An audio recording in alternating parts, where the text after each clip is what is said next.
case briefs, and so much more. LSDa's got what you're looking for.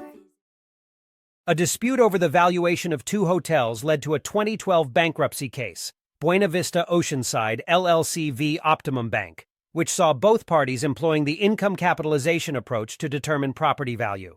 This approach required projecting potential income and expenses, using a capitalization rate to convert income into value, and deducting necessary costs, such as deferred maintenance expenses. After the trial in April 2012, the court ordered appraisals for the Buena Vista Hotel and Courtyard Villa Hotel, both owned and operated by Buena Vista Oceanside LLC. The court determined the values of the hotels after applying an 11% capitalization rate and accounting for deferred maintenance deductions. The final values were $1,217,655.36 for the Buena Vista Hotel and $1,020,527.27 for the Courtyard Villa, totaling $2,238,182.63. These amounts reflected the first priority mortgage lien held by Optimum Bank on the properties. With the court's decision, Optimum Bank secured a claim for the total property value of $2,238,182.63,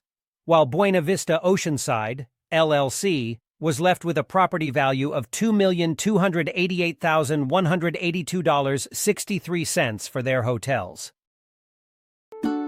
Case briefs, and so much more.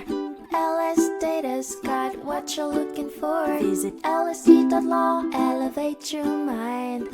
Leave the stress of class.